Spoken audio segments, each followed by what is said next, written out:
ఎప్పుడు రొటీన్గా కాకుండా ఒకసారి ఇలా డిఫరెంట్గా చికెన్ కర్రీ ట్రై చేసి చూడండి. ఇది గోంగూర చికెన్. ముందు కడాయిలోకి కాడలు లేకుండా ఓన్లీ ఆకులు తీసుకొని ఆయిల్లో మెత్తగా ఫ్రై చేసుకోవాలండి. దీనికి మిక్స్ వేసిన అవసరం లేదు. తర్వాత అదే కడాయిలోకి కొంచెం ఆయిల్ వేసుకొని చెక్క, లవంగాలు, బిర్యానీ ఆకు వేసుకొని వేగనివ్వాలి. ఇది 750 గ్రామ్స్ చికెన్ అండి. 750 గ్రామ్స్ చికెన్కి నేను 150 గ్రామ్స్ గోంగూర తీసుకున్నాను. హాఫ్ కేజీ చికెన్కి మీరు 100 గ్రామ్స్ గోంగూర తీసుకోవచ్చండి.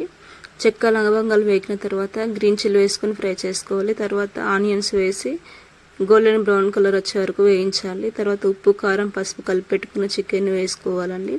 చికెన్ కొంచెం ఆయిల్లో మగ్గిన తర్వాత ఆల్రెడీ పేస్ట్ చేసి పెట్టుకున్న గోంగూరను వేసుకోవాలండి.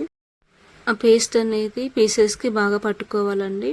తర్వాత మనం ఒక 10 నిమిషాలు ఉడికిస్తే గ్రేవీ అనేది వచ్చేస్తుంది. తర్వాత కొత్తిమీర వేసుకొని స్టవ్ ఆఫ్ చేయడం అండి. చాలా